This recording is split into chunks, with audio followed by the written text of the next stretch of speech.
Здравейте и добре дошли в моят канал. Днес ще ви покажа как може да си направите украса за стая. Така, нека да започваме. Ще ви трябват темперни боички, това, една четка за оцветяване, топла вода, може да не е вряла, но да е топла.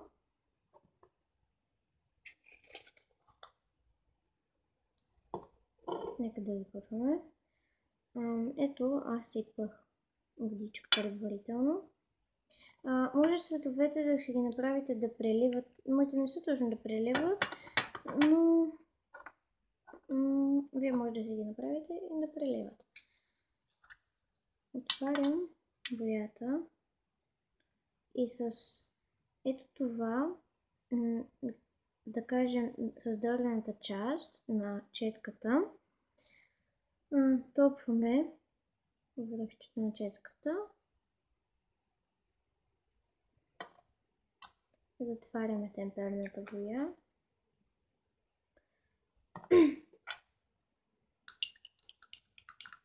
И разбъркваме. Иска се малко повече разбъркване. Да не е много. Не трябва да има много, така да се каже, части, които да плуват. Ето, може да стане нещо като много светло-розово.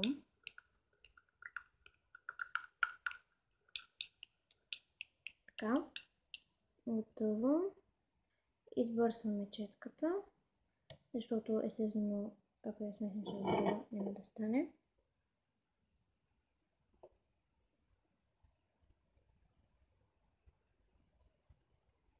Така.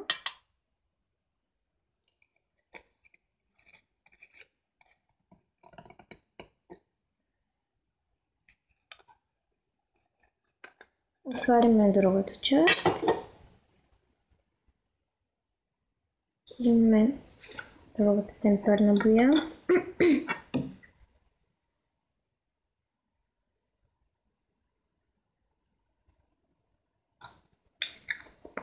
Вие може да сложите и брокат. Да, брокат може да сложите, за да естествено ви е по-блестящо.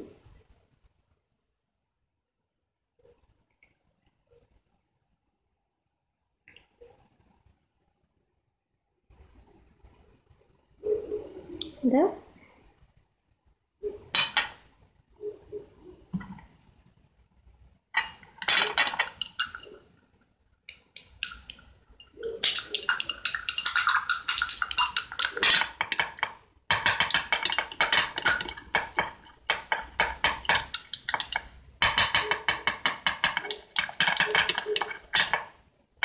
Напишете ми по-долу в коментарите, понеже утре ще карам колело, ми напишете дали искате да кача клип и къде карам колело.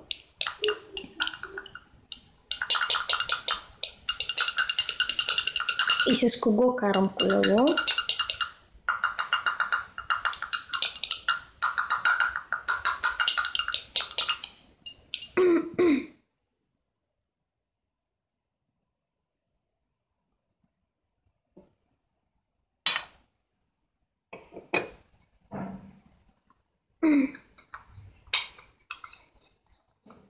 Ето, както казах, моите цветове не се преливат.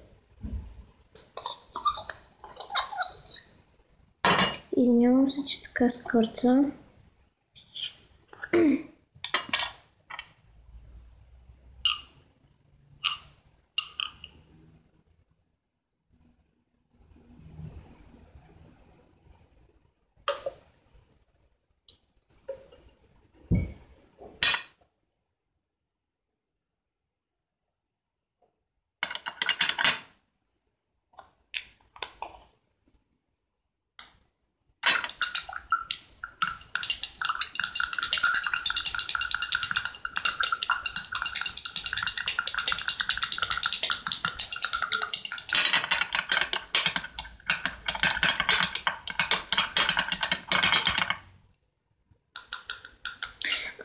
Сега искам да ви обясня защо не качвам редовно видеа. Причината е защото нямам идеи за видеа. Просто сега това ми хрумна и просто реших да го направя.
Последните две ще ги направя така, понеже ми писам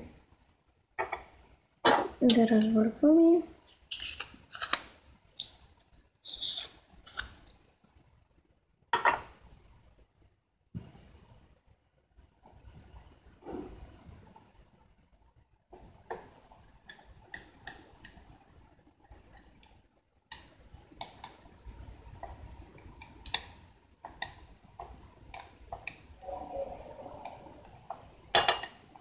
Да, получава се на бучки, когато просто го правя с темперна боя, но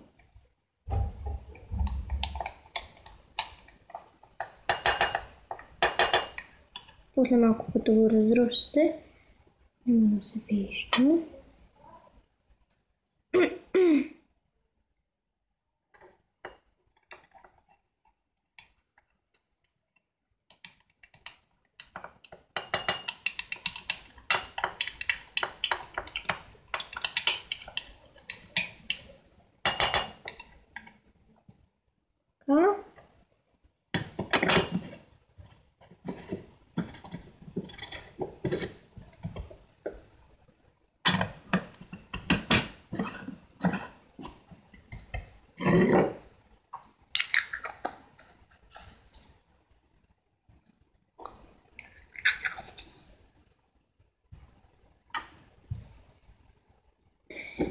И ето я, готовата украса за стая.